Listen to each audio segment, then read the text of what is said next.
놀라운 일이 벌어졌습니다. 제 인생에 이러한 변화가 있으리라는 것을 상상할 수도 없었습니다. 이야기를 시작하기 전에 먼저 구독과 좋아요 눌러주세요. 저는 루카스 슈나이더입니다. 독일 슈투트가르트, 벤츠의 심장부에서 태어나 자란 엔지니어죠. 제 피에는 벤츠 엔진 오일이 흐른다고 해도 과언이 아닙니다. 이 도시는 벤츠라는 이름과 함께 숨쉬고 별 모양 로고는 우리의 자부심 그 자체였습니다. 아버지는 벤츠 공장에서 30년 넘게 일하셨습니다. 매일 저녁 기름때 묻은 작업복과 기계 냄새에 가득한 손끝으로 귀가하셨죠. 10살 무렵부터 주말이면 아버지와 함께 동네 정비소에서 1960년대 벤츠 클래식카를 손봤습니다. 렌치 돌리며 늘 하시던 말, 루카스. 자동차는 단순한 쇳덩어리가 아니다. 사람들의 삶을 바꾸는 물건이지. 지금도 잊을 수 없습니다. 슈투트가르트의 모든 아이들처럼 저도 벤츠를 동경했습니다. 다른 친구들이 우주선이나 공룡을 그릴 때 저는 벤츠를 그렸죠. 커서 무엇이 되고 싶니? 라고 묻는다면 한치 망설임 없이 벤츠 엔지니어요라고 답했습니다. 처음에는 아버지처럼 정비사가 될 생각이었습니다.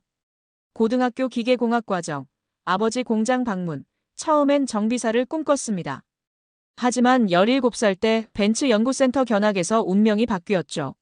실험실과 프로토타입 차량, 열정적으로 토론하는 엔지니어들.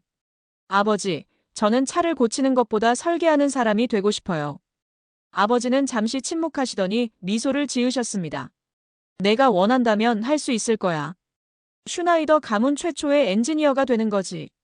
뮌헨 공과대학 기계공학과에 입학했을 때 가족 모두가 자랑스러워했습니다. 특히 아버지는 평소보다 많은 말씀을 하셨어요. 내가 벤츠에서 일하게 되면 여기 내 작업복 단추도 내 책상에 두렴. 우리 가족의 역사니까. 대학에서 독일 자동차 산업의 철학과 역사를 배웠습니다. 수업 외에도 벤츠, BMW, 아우디의 역사를 다룬 모든 책을 탐독했습니다. 최고가 아니면 만들지 않는다는 정신, 기술을 위한 기술이 아닌 사람을 위한 기술이라는 철학에 깊이 감명받았습니다. 졸업 프로젝트로 내연기관 효율성 개선에 관한 연구를 진행했고 이 논문이 벤츠 연구진의 눈에 들어 입사 기회를 얻었습니다. 2009년 첫 출근날 아버지가 건네주신 오래된 벤츠 열쇠고리를 주머니에 넣고 연구센터로 향했습니다. 로비에 들어서는 순간 가슴이 벅차올랐습니다. 어릴 적 꿈이 현실이 된 거죠. 내연기관 엔진 성능 연구팀에 배정되었습니다. 이곳에서 매일 엔진 데이터를 분석하고 테스트하며 우리가 세계 최고라는 확신 속에 일했습니다.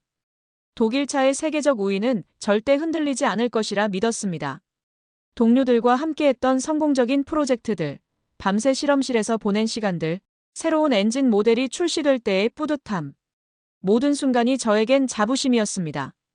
벤츠 배지를 단 제 사원증을 볼 때면 아버지가 그러셨듯 저도 이곳에서 평생을 보낼 것이라고 확신했습니다. 입사 10년 차에 접어들 무렵 미묘한 변화가 감지되기 시작했습니다. 회의실에서 전기차와 테슬라라는 단어가 점점 더 자주 들렸습니다. 처음에는 별 의미를 두지 않았어요. 벤츠의 130년 역사 동안 수많은 기술적 도전이 있었지만 우리는 항상 최고의 자리를 지켜왔으니까요. 전기차? 한시적 유행일 뿐이야. 내연기관의 효율성이나 주행감을 따라올 수 없을 거야. 점심시간에 동료 마틴과 나눈 대화가 생생합니다. 우리는 심지어 테슬라를 비웃기까지 했죠. 실리콘밸리 업체가 무슨 자동차를 만든다고? 소프트웨어나 잘 만들지. 2018년 초 분위기가 달라졌습니다. CEO가 전기차 전환 전략을 발표했고 내연기관팀의 예산이 갑자기 20% 삭감되었습니다. 반면 전기차 부서는 빠르게 확장되고 있었죠. 회의 자료에는 배터리 효율, 충전 인프라, 자율주행이라는 단어가 넘쳐났습니다. 우리 팀에서도 6명이 전기차 프로젝트로 이동 배치되었습니다. 그 중에는 10년 넘게 함께 일한 마르쿠스도 있었죠. 루카스, 변화의 바람을 거스를 수는 없어. 나도 처음엔 반대했지만 우리가 적응하지 않으면 도태될 거야. 저는 그의 말을 반신반의했습니다. 어떻게 100년 넘게 완성해온 기술이 몇 년 만에 구식이 될 수 있겠습니까? 벤츠의 내연기관은 정교한 예술품과도 같았습니다. 전기 모터가 그 자리를 대체한다는 건 상상할 수 없었죠. 그러던 중 전기차 세미나에 참석했습니다.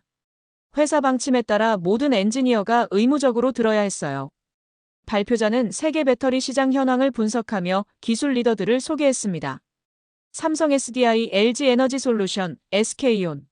모두 한국 기업이었죠. 중국의 CATL도 빠르게 성장 중이었고요. 질의응답 시간에 제가 물었습니다.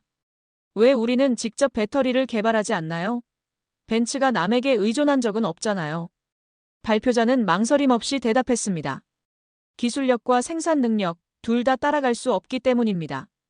삼성과 LG는 이미 20년 넘게 배터리를 연구해왔고 생산 규모도 압도적입니다. 현재로서는 그들과 협력하는 것이 최선의 전략입니다. 그 말을 듣는 순간 뭔가 잘못되고 있다는 느낌이 들었습니다. 벤츠가 핵심 기술을 외부에 의존한다고요? 그것도 우리가 과거에 크게 중요시하지 않았던 아시아 기업들에게. 저녁에 집에 돌아와 전기차에 관한 자료를 찾아보기 시작했습니다. 벤츠가 발표한 EQC, BMW의 i 시리즈, 폭스바겐의 ID 시리즈까지 독일 브랜드들 모두 전기차로의 전환을 서두르고 있었습니다. 그러나 배터리 기술에서는 모두 외부 협력에 의존하고 있었죠. 밤늦게까지 테슬라의 기술 특허, 배터리 제조 공정, 충전 인프라 현황을 조사했습니다. 테슬라의 생산 문제나 품질 이슈에 관한 기사도 많았지만 더 많은 것은 그들의 혁신적 접근법과 빠른 발전에 관한 내용이었습니다. 창밖을 바라보며 생각했습니다. 독일 자동차 산업의 자부심은 정교한 기계공학, 완벽한 마감, 신뢰성 있는 품질에 있었습니다. 그런데 전기차 시대에는 그런 강점보다 배터리 효율과 소프트웨어가 더 중요해질지도 모릅니다. 우리는 그 변화에 준비되어 있을까? 침대에 누워서도 머릿속은 복잡했습니다. 커리어를 내연기관 연구에 쏟아부은 저로서는 이런 변화가 불편하기만 했습니다. 하지만 엔지니어로서 데이터와 현실을 무시할 수는 없었습니다. 변화의 바람이 불고 있다면 그 방향을 이해하고 적응해야 했습니다. 2019년 9월 세계 최대 규모의 프랑크푸르트 국제 모터쇼가 개최되었습니다. 자동차 산업 종사자라면 누구나 참석하는 이 행사는 독일 자동차의 위상을 세계에 과시하는 자리이기도 했습니다. 저는 벤츠 대표단의 일원으로 참석해 새로운 전기 SUV EQC를 소개하고 경쟁사의 전기차 기술을 분석하는 임무를 맡았습니다. 루카스, 특히 한국 차량들을 주의 깊게 봐주게. 배터리와 충전 시스템 스펙을 상세히 체크하도록. 출발 전 팀장의 지시가 의외였습니다. 왜 하필 한국 차를 집중적으로 봐야 하는 걸까요? 메세 프랑크푸르트 전시장에 들어서자 익숙한 광경이 펼쳐졌습니다. 벤츠, BMW, 폭스바겐, 아우디의 대형 부스가 가장 눈에 띄는 위치를 차지하고 있었습니다. 관람객들은 독일 차량을 중심으로 몰려들었고 우리의 새 전기차 EQC 앞에서도 많은 사람들이 사진을 찍고 있었습니다. 그러나 전시장 반대편에서 예상치 못한 광경이 눈에 들어왔습니다. 현대자동차와 기아의 부스 앞에 놀라울 정도로 많은 인파가 몰려 있었습니다. 기자들, 업계 전문가들, 심지어 경쟁사 엔지니어들까지 그쪽에 집중하고 있었습니다. 처음에는 별 관심이 없었습니다. 아마 단순히 새로운 디자인 때문일 거야라고 생각했죠. 한국차는 기술력보다는 가격 대비 성능이 좋은 실용적인 차량이라는 인식이 있었으니까요. 하지만 호기심이 생겨 동료 안드레아스와 함께 직접 현대차 부스로 향했습니다. 공개된 아이오닉 5를 처음 봤을 때 디자인부터 충격이었습니다. 미래지향적이면서도 실용적인 이 차는 외관부터 벤츠의 전통적인 스타일과는 완전히 달랐습니다. 그러나 진짜 놀라움은 기술 사양을 살펴볼 때 시작되었습니다. 800V 고전압 시스템으로 18분 만에 배터리의 80%를 충전할 수 있습니다. 현대차 담당자의 설명이 믿기지 않아 되묻기까지 했습니다. 혹시 350kW 초고속 충전기를 사용해서 나온 이론상 수치인가요? 아닙니다. 실제 도로 주행 후 측정한 데이터입니다. 직접 테스트해 보시겠어요? 안드레아스와 눈빛을 교환했습니다. 벤츠 EQC는 최고 성능의 충전기에서도 80%, 충전에 최소 40분이 걸렸기 때문에 이런 수치는 상상하기 어려웠습니다. 시승 신청을 하고 차에 탑승하자 내부는 더 놀라웠습니다. 넓은 듀얼 디스플레이가 중앙을 차지하고 있었고 음성인식 시스템은 독일어는 물론 영어, 프랑스어까지 거의 완벽하게 인식했습니다. AI가 운전자의 습관을 학습해 선호도에 맞춰 시스템을 조정하는 기능까지 갖추고 있었습니다. 실제 도로 주행에서는 자율주행 기능이 인상적이었습니다. 고속주행 시 차선 유지가 매끄러웠고 갑작스러운 끼어들기에도 자연스럽게 대응했습니다. 가장 놀라웠던 것은 신호등, 보행자, 자전거까지 정확하게 인식하는 AI 센서 시스템이었습니다. 충전 테스트에서 진짜 충격을 받았습니다. 실제로 18분 만에 배터리 충전율이 20%에서 80%로 올라가는 모습을 목격했습니다. 현대차 엔지니어의 설명이 이어졌습니다. 저희 이 GMP 전용 플랫폼과 삼성 SDI의 최신 배터리 기술 덕분입니다. 다음 세대 배터리는 충전 시간이 더 단축될 예정입니다. 모터쇼를 나서는 길에 안드레아스가 말했습니다. 루카스, 이건 좀 심각해. 우리가 알던 한국차가 아니야. 그들이 정말 우리를 추월하고 있는 건지도. 고개만 끄덕일 뿐 말을 잇지 못했습니다. 우리가 자랑하던 기술력이 더 이상 독보적이지 않을 수 있다는 사실을 처음으로 진지하게 생각하게 된 순간이었습니다. 과거 우리가 늘 주도해왔던 자동차 혁신의 물결이 이제는 다른 방향에서 밀려오고 있었습니다. 프랑크푸르트 모터쇼의 충격이 채 가시기도 전에 벤츠 본사로 복귀하자마자 더 불편한 현실과 마주했습니다. 주간 임원회의에 참관하게 되었는데 개회 발언부터 분위기가 심상치 않았습니다. 오늘은 불편한 진실에 대해 이야기해야겠습니다. CEO의 딱딱한 목소리가 회의실을 가득 채웠습니다. 우리는 배터리 없이는 전기차를 만들 수 없고 현재 유럽에서는 배터리 기술에서 한국을 따라갈 수 없는 상황입니다. 그 말에 회의실은 얼어붙었습니다. 밤에 에어컨을 3개 틀어놓은 것처럼 한기가 감돌았습니다. 참석자 중 누구도 먼저 말을 꺼내지 못했고 저도 그저 손에 쥔 펜으로 노트에 무의미한 선을 그리며 시간을 보낼 뿐이었습니다. 기술 책임자가 프레젠테이션을 시작했습니다. 스크린에는 세계 배터리 시장 점유율 그래프가 떠올랐습니다. LG에너지솔루션 26%, CATL 25%, 삼성 SDI 15%, SK온 9%. 상위권은 모두 아시아 기업들이었고 유럽 기업은 10위권 안에도 없었습니다. 자체 배터리 개발을 위해 지난 5년간 10억 유로를 투자했지만 격차는 점점 벌어지고 있습니다. 기술 책임자의 목소리에 체념이 묻어났습니다. 생산 규모와 원가 경쟁력은 물론 에너지 밀도와 충전 효율에서도 우리는 5년 이상 뒤처져 있습니다. 회의 중 가장 충격적인 발언은 임원 중 한 명의 솔직한 고백이었습니다. 우리가 아무리 개발을 서둘러도 한국과의 배터리 기술 격차를 줄이려면 최소 10년은 걸릴 겁니다. 10년. 그 말이 머릿속을 떠나지 않았습니다. 자동차 산업에서 10년은 한 세대에 해당하는 시간입니다. 그동안 세계는 이미 내연기관에서 전기차로 완전히 전환될 것이고 그 과정에서 우리는 기술적 주도권을 한국 기업들에게 내줘야 한다는 의미였습니다. 결국 벤츠 경영진은 어려운 결정을 내렸습니다. 한국의 배터리 기업들과 장기 공급 계약을 체결하고 배터리 생산 합작법인 설립도 추진하기로 했습니다. 벤츠의 역사상 처음으로 핵심 기술을 외부에 의존하게 된 것입니다. 회의가 끝난 후 사무실로 돌아가는 길에 동료 요한 마이어와 마주쳤습니다. BMW에서 10년 넘게 일하다 벤츠로 이직한 베테랑 엔지니어였죠. 커피를 마시며 솔직한 대화를 나눴습니다. 요한, 우리 언제부터 이렇게 된 걸까? 우리가 한국 배터리에 의존하게 될 줄 누가 알았겠어. 요한은 창밖을 바라보며 쓴웃음을 지었습니다. 루카스, 이건 시작일지도 몰라. 배터리만이 아니야. 소프트웨어, 반도체, 자율주행 센서까지. 전통적인 기계공학에서 전자공학과 소프트웨어로 자동차의 핵심이 바뀌고 있어. 그리고 그 분야에서 우리는 말끝을 흐렸지만 의미는 분명했습니다. 독일 자동차 산업의 자부심이었던 기계. 공학적 우수성이 더 이상 결정적 경쟁력이 되지 않는 시대가 오고 있다는 것입니다. 주말, 부모님 댁을 방문했을 때 아버지와 이야기를 나눴습니다. 여전히 벤츠를 사랑하시는 아버지께 회사의 변화를 설명하기가 어려웠습니다.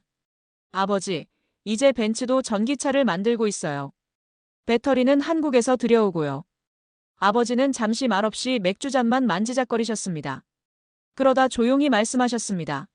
세상이 참 많이 변했구나. 내가 입사했을 때만 해도 벤츠는 모든 부품을 직접 만들거나 철저히 관리했었지. 다른 나라의 기술에 의존한다니. 말씀을 이으려다 아버지는 그만두셨습니다. 그 눈빛에서 제가 느끼는 것과 같은 혼란과 상실감을 읽을 수 있었습니다. 독일 자동차 산업의 자존심이 흔들리고 있는 것입니다. 배터리 문제로 벤츠 내부가 뒤숭숭해진 지 몇 달이 지난 2020년 초 더 큰 파문이 일었습니다.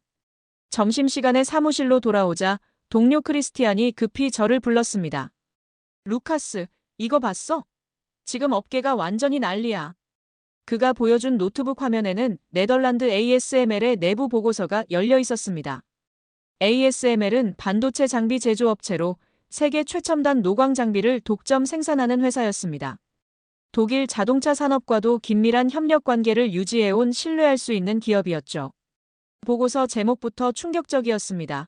유럽 자동차 산업의 위기와 아시아 기술 의존도 분석. 첫 페이지에 적힌 문장이 눈에 박혔습니다. 유럽 자동차 산업은 더 이상 독립적으로 생존할 수 없다. 배터리, 반도체, 자율주행 모든 분야에서 한국과의 협력이 필수적이다. 머리가 멍해졌습니다. 그동안 벤츠 내부에서 간간히 들려오던 불안한 소문이 이렇게 공식적인 보고서로 확인되는 순간이었습니다. 어떻게 이런 보고서가 유출된 거야? 제가 물었습니다. 정확히는 모르겠어. 아마 ASML 내부 직원이 공유한 것 같아. 지금 독일 자동차 업계 전체가 발칵 뒤집혔어. 다임러벤츠 모회사, BMW, 폭스바겐 최고 경영진이 모두 긴급 회의 중이래. 사무실 내부가 술렁이기 시작했습니다. 엔지니어들은 각자의 노트북과 휴대폰으로 보고서 내용과 관련 분석 기사들을 찾아보고 있었습니다. 1시간 후 공식 공지도 없이 부서 전체 회의가 소집되었습니다. 회의실에 들어서자 평소보다 훨씬 많은 인원이 모여 있었습니다. 디렉터 마르쿠스 슈미트가 곧바로 본론으로 들어갔습니다. 여러분, ASML 보고서가 업계에 큰 파장을 일으키고 있습니다. 하지만 솔직히 말해서 이 내용은 우리 내부에서도 이미 인지하고 있던 또는 적어도 짐작하고 있던 사실입니다. 오늘은 솔직한 토론의 자리를 갖고자 합니다. 스크린에 보고서 내용이 페이지별로 투영되었습니다. 읽어 내려갈수록 상황의 심각성이 더욱 명확해졌습니다. 배터리 기술만이 문제가 아니었습니다. 자율주행용 반도체는 삼성전자와 대만의 TSMC가 장악하고 있었고 차량용 소프트웨어와 AI 알고리즘 역시 한국과 중국 기업들이 빠르게 발전시키고 있었습니다. 특히 충격적이었던 것은 독일 자동차 산업의 기술 추격 타임라인이었습니다. 배터리 8에서 10년, 자율주행 소프트웨어 5에서 7년, 차량용 반도체 6에서 8년. 모든 핵심 기술에서 우리는 상당한 시간 뒤처져 있었습니다. 보고서 마지막 문장은 더욱 가슴을 무겁게 했습니다. 한국과 협력하지 않으면 유럽 자동차 산업의 미래는 없다. 회의실 안이 침묵에 빠졌습니다. 한때 세계를 주도하던 독일 자동차 산업이 이제는 생존을 위해 다른 나라에 의존해야 한다는 현실을 받아들이기 힘들었습니다. 우리는 어떻게 대응할 것인가? 마르쿠스가 질문을 던졌습니다. 여러분의 솔직한 의견을 듣고 싶습니다. 저는 용기를 내어 손을 들었습니다. 저는 실제로 한국의 기술을 직접 보고 싶습니다. 그들이 정말 그렇게 앞서 있는지, 우리가 배울 수 있는 것이 무엇인지 알아보는 것이 필요하다고 생각합니다. 마르쿠스는 고개를 끄덕였습니다. 좋은 제안입니다, 루카스. 사실 경영진도 같은 생각을 하고 있습니다. 곧 한국 배터리 업체들과 현대자동차 방문을 위한 특별 대표단을 구성할 예정입니다. 회의가 끝난 후 요한 마이어와 함께 군의 카페테리아로 향했습니다. 그는 이미 보고서를 상세히 읽었더군요. 루카스, 솔직히 말해서 우리는 너무 오랫동안 우리 방식만 고집했어. 내연기관의 완성도를 높이는 데 집중하는 동안 전기차와 자율주행이라는 완전히 새로운 게임이 시작된 거지. 그래도 벤츠의 기술력과 경험은 분명 가치가 있잖아. 단지 방향을 바꾸면 되는 거 아닐까? 요한은 쓴웃음을 지었습니다. 방향을 바꾸는 건 쉽지 않아. 우리는 수직적 계층 구조, 완벽주의, 보수적인 접근법에 너무 익숙해져 있거든. 반면 한국 기업들은 한국은 어때? 직접 가본 적 있어? 아직이야. 하지만 자료를 많이 찾아봤어. 그들은 의사결정이 빠르고 빠른 실패, 빠른 학습 방식으로 일해. 우리가 프로토타입 하나 만드는데 1년 걸릴 때 그들은 세 번째 개선 모델을 내놓고 있다고. 이 대화는 제 마음에 깊은 인상을 남겼습니다. 속으로 생각했습니다. 정말 그렇다면 우리는 기술뿐만 아니라 일하는 방식 자체를 바꿔야 하는 건가? 2020년 여름 드디어 한국 출장 기회가 주어졌습니다. 배터리 기업들과의 협력 미팅과 현대차, 기아 공장 견학이 예정되어 있었습니다. 저는 주저없이 신청했습니다. 직접 보고 듣고 느끼지 않고서는 판단할 수 없다고 생각했기 때문입니다. 인천국제공항에 도착한 순간부터 다른 세계에 온 듯한 느낌이 들었습니다. 공항 자체가 첨단 기술의 쇼케이스 같았습니다. 입국 심사는 자동화 시스템으로 빠르게 진행되었고 공항에서 서울까지 가는 열차는 정확히 시간을 지켰습니다. 한국의 디지털 인프라는 세계 최고 수준입니다.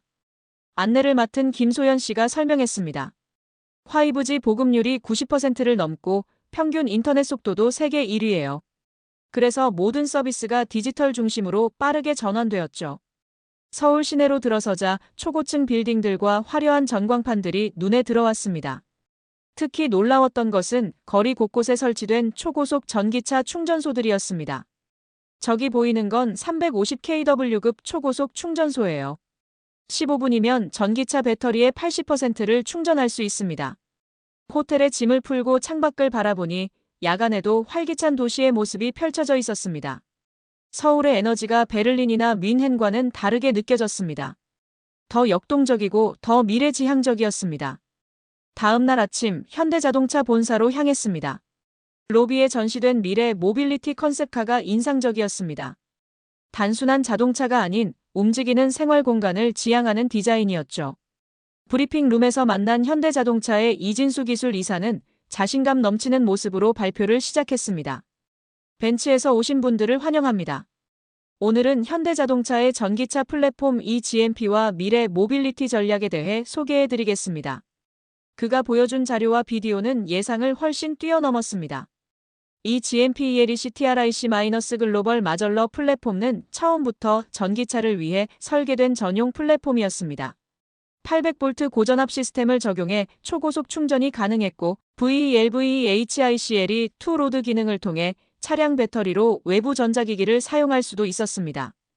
우리는 2025년까지 17개의 전기차 모델을 출시할 예정입니다. 내연기관 개발은 이미 중단했고 모든 연구 자원을 전기화와 자율주행에 집중하고 있습니다. 이 말은 충격이었습니다. 벤츠도 전기차 전환을 진행 중이었지만 여전히 내연기관 개발에 상당한 자원을 투입하고 있었거든요. 현대는 더 과감하게 미래에 베팅하고 있었습니다. 연구소로 이동해 실제 개발 중인 차량들을 볼 기회가 있었습니다. 공장 내부는 더 놀라웠습니다. 자동화 비율이 상상 이상이었고 모든 생산 라인이 AI 시스템과 연동되어 실시간으로 품질을 모니터링했습니다. 담당 박정훈 수석은 자랑스럽게 설명했습니다. 우리는 분기마다 생산 시스템을 개선합니다. 문제가 발견되면 즉시 수정하고 개선된 공정을 바로 적용합니다. 그렇게 빠른 변화가 품질에 영향을 주지 않나요? 제가 물었습니다. 오히려 품질이 향상됩니다. 문제를 오래 방치할수록 해결이 어려워지니까요. 저희는 빠른 실패, 빠른 학습 원칙을 중요시합니다. 이 말이 의미하는 바는 분명했습니다. 독일의 완벽주의적 접근법과는 완전히 다른 철학이었습니다. 우리가 모든 가능성을 검토하고 완벽한 계획을 세우는 동안 그들은 실행하고 개선하는 사이클을 반복하고 있었습니다. 오후에는 아이오닉 5를 직접 시승했습니다. 서울 근교 고속도로와 복잡한 도심을 포함한 1시간 코스였습니다. 자율주행 기능은 프랑크푸르트에서 경험한 것보다 더 인상적이었습니다. 실제 도로 환경에서 자연스럽게 차선을 유지하고 갑작스러운 끼어들기에도 부드럽게 대응했습니다. 특히 놀라웠던 건 이 모든 기술이 이미 양산 모델에 적용되어 있다는 점이었습니다. 벤츠는 비슷한 수준의 자율주행 기술을 아직 연구 단계에서 테스트하고 있었습니다. 이틀째 되는 날에는 LG 에너지 솔루션을 방문했습니다. 연구소장은 자부심 가득한 목소리로 설명했습니다. 저희는 이미 4세대 배터리 개발을 진행 중입니다. 현재 양산 중인 3세대보다 에너지 밀도가 30% 높고 충전 속도는 2배 빠릅니다. 2년 내에 상용화할 계획입니다.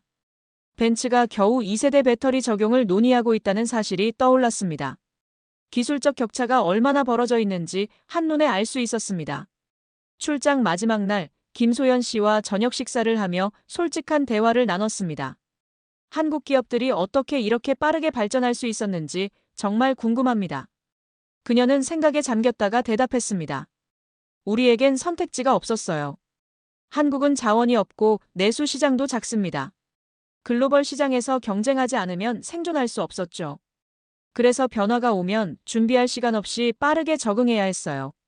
이게 우리의 DNA가 된 것 같아요.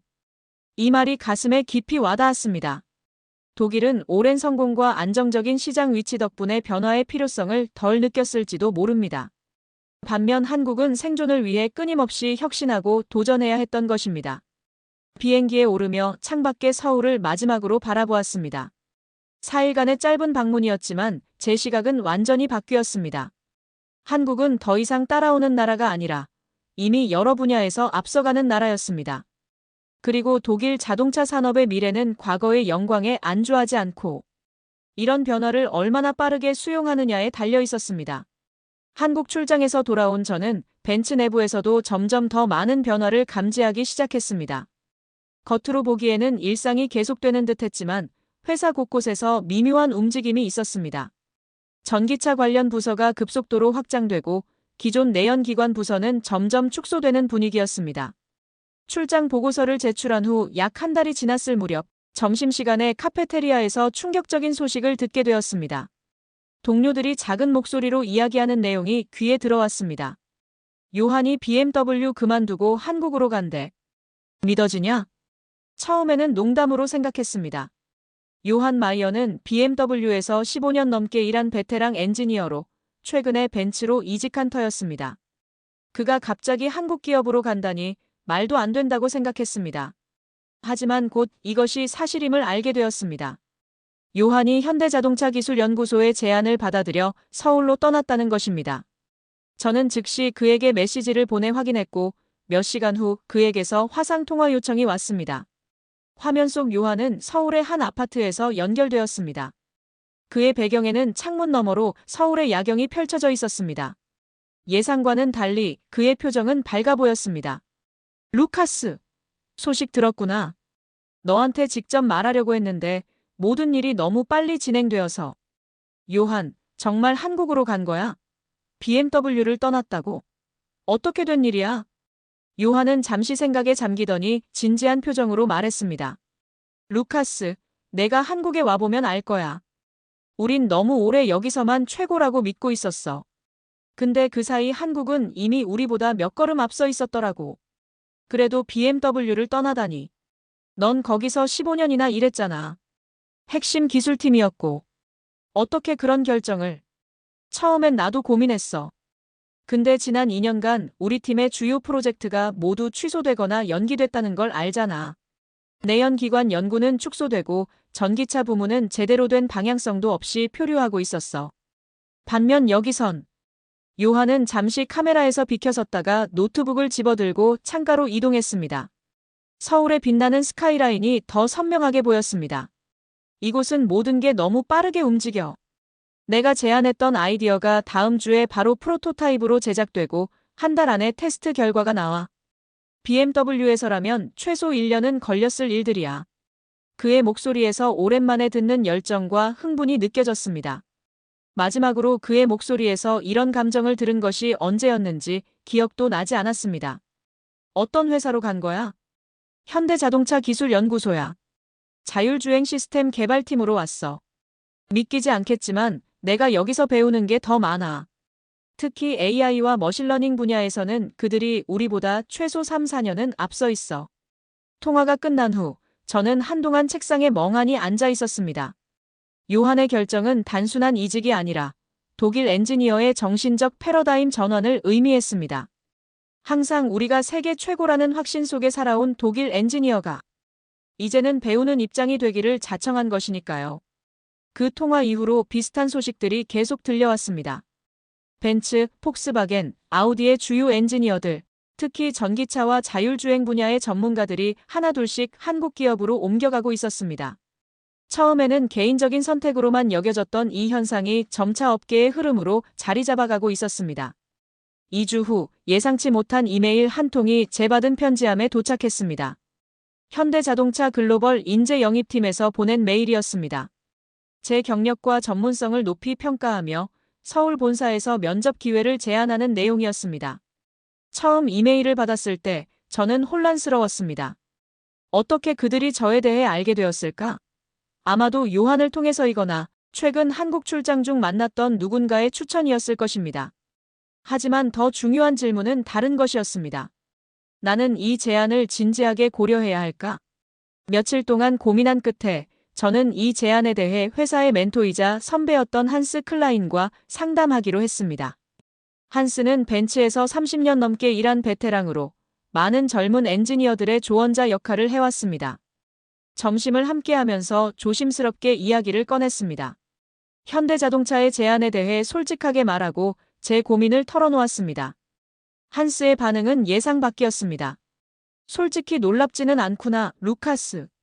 내가 중요한 엔지니어이니 언젠가는 이런 제안이 올 줄 알았어. 어떻게 생각하세요, 한스? 정말 고민됩니다. 한스는 잠시 창밖을 바라보더니 깊은 한숨을 내쉬었습니다. 루카스, 우리도 인정해야 할 때가 온 것 같아. 자존심만으론 더는 못 버텨. 벤츠는 여전히 위대한 회사지만 시대가 변하고 있어. 전기차, 디지털화, 모빌리티 서비스. 이 새로운 영역에서 우리는 더 이상 선두주자가 아니야. 그의 솔직한 고백이 저를 놀라게 했습니다. 내가 만약 떠나기로 결정한다면 그건 배신이 아니야. 넌 젊고 더 많은 것을 배우고 경험할 권리가 있어. 그리고 솔직히 말하자면 내가 거기서 배운 것들을 언젠가 다시 이곳으로 가져올 수도 있겠지. 그 말을 들었을 때 저는 더 이상 내면의 갈등을 회피할 수 없었습니다. 이것은 단순히 회사를 옮기는 문제가 아니라 변화하는 세계에서 제가 어떤 역할을 하고 싶은지, 어디에서 더 가치 있는 기여를 할 수 있을지에 대한 근본적인 질문이었습니다. 과거의 영광을 붙잡고 있을 것인가, 아니면 변화를 받아들이고 미래로 나아갈 것인가. 이 선택의 기로에서 저는 깊은 고민에 빠졌습니다. 몇 주간의 깊은 고민 끝에 저는 결단을 내렸습니다.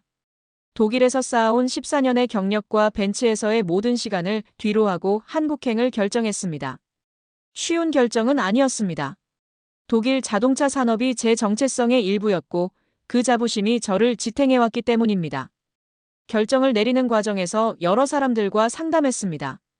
가족, 친구들, 동료들. 그들의 의견은 다양했지만 최종적으로는 제 내면의 목소리를 따르기로 했습니다.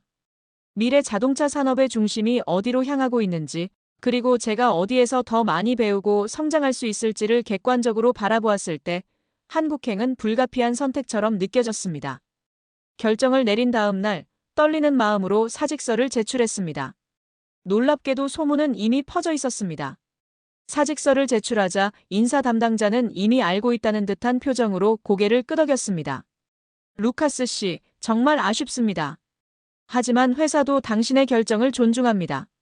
혹시 마음이 바뀌면 언제든 돌아올 자리가 있다는 것을 기억해 주세요. 그날 오후 한스 클라인이 제 사무실로 찾아왔습니다. 문을 닫고 앉은 그는 진지한 표정으로 물었습니다. 정말 가는 거냐, 루카스?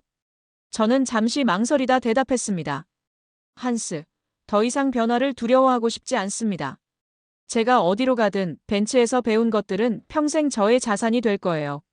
하지만 이제는 새로운 것을 배울 시간입니다. 한스는 조용히 고개를 끄덕였습니다.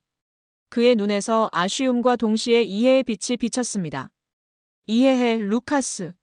사실 내 나이였다면 나도 같은 선택을 했을지도 모르겠다. 독일 자동차 산업은 영원히 최고일 것이라 믿었지만 세상은 생각보다 빠르게 변하는구나. 퇴사 절차가 시작되자 사무실을 정리하는 작업은 감정적으로 쉽지 않았습니다. 14년 동안 쌓아온 프로젝트 파일들, 기술 문서들, 동료들과 찍은 사진들. 이 모든 것들에는 추억과 감정이 담겨 있었습니다. 특히 어려웠던 것은 팀원들과의 작별이었습니다. 함께 밤새 일했던 동료들, 서로 조언을 주고받았던 팀원들과 헤어지는 것은 정말 마음이 아팠습니다. 마지막 팀 미팅에서 많은 동료들이 진심 어린 작별 인사를 건넸고 몇몇은 눈시울을 붉히기도 했습니다. 루카스, 내가 떠난다니 정말 믿기지 않아. 하지만 내 용기가 부럽다. 나도 언젠가는. 벤츠에서의 마지막 날, 동료들이 작은 송별회를 열어주었습니다. 예상보다 많은 사람들이 참석해 저를 놀라게 했고 그들 모두 제 결정에 지지와 응원을 보내주었습니다. 저녁에 집으로 돌아와 짐을 정리하면서 부모님께 전화를 드렸습니다. 이미 제 결정에 대해 알고 계셨지만 떠나기 전에 다시 한번 이야기를 나누고 싶었습니다. 아버지는 처음에 말씀을 잊지 못하셨습니다. 평생을 벤츠 공장에서 보내신 분으로서 아들이 벤츠를 떠나 한국으로 간다는 사실을 받아들이기 쉽지 않으셨을 겁니다. 하지만 이내 따뜻한 목소리로 말씀하셨습니다. 루카스, 내가 어디에 있든 내 선택을 존중한다. 다만 가끔은 연락해 주길 바란다. 그 말씀에 눈시울이 뜨거워졌습니다. 아버지는 자신의 감정보다 제 미래와 선택을 더 중요하게 생각해 주셨습니다. 그리고 이것도 가져가렴. 아버지는 벤츠 첫 출근 날 주셨던 그 열쇠고리를 내미셨습니다. 어디에 있든 내 뿌리를 잊지 말거라. 출국을 앞둔 며칠 동안 많은 친구들과 만남의 시간을 가졌습니다. 대부분은 제 결정에 놀라워했고 일부는 의문을 표했습니다. 정말 독일을 떠날 거야? 한국까지 가서? 거기서 언어도 모르고 문화도 다른데 어떻게 적응할 생각이야? 이런 질문들이 이어졌지만 저는 이미 확신을 갖고 있었습니다. 독일 자동차 업계가 여전히 과거의 방식을 고수하는 동안 한국은 이미 미래로 달려가고 있었습니다. 그리고 저는 그 흐름의 일부가 되고 싶었습니다. 출국하는 날 프랑크푸르트 공항에서 마지막으로 독일의 하늘을 올려다보았습니다. 슈투트가르트에서 자란 소년이 세계 최고의 자동차 회사에서 일하는 것이 꿈이었던 시절이 떠올랐습니다. 그 꿈을 이루었고 이제는 새로운 꿈을 향해 떠나는 것입니다. 비행기에 오르며 생각했습니다. 이제는 내가 가르치던 곳이 아닌 내가 배워야 할 곳으로 가는구나. 그 생각은 두렵기도 했지만 동시에 강한 해방감을 주었습니다. 평생 독일 자동차의 우월성을 믿어왔던 저에게 이것은 단순한 직장 이동이 아니라 패러다임의 완전한 전환이었습니다. 12시간의 긴 비행 끝에 인천공항에 도착했습니다. 현대자동차에서 파견된 담당자 박진호 씨가 완벽한 독일어로 저를 맞이했습니다. 안녕하세요, 루카스 씨. 현대자동차에 오신 것을 환영합니다. 앞으로 당신의 한국 생활 정착을 도울 예정입니다. 공항에서 서울로 향하는 길 창밖으로 펼쳐진 풍경은 낯설지만 흥미로웠습니다. 깔끔하게 정돈된 도로, 초고층 빌딩들, 그리고 곳곳에 설치된 디지털 광고판들이 미래지향적인 도시 이미지를 만들어냈습니다. 서울은 24시간 활동하는 도시입니다. 언제든 필요한 것을 구할 수 있고 대중교통도 심야까지 운행해요. 박진호 씨의 설명이 계속되었습니다. 회사에서 준비해준 강남 아파트에 도착했습니다. 현대적인 시설과 편리한 위치가 인상적이었습니다. 창문 밖으로는 서울의 스카이라인이 펼쳐져 있었고 그 풍경은 마치 영화 속 한 장면 같았습니다. 다음 날 아침 현대자동차 본사로 첫 출근했습니다.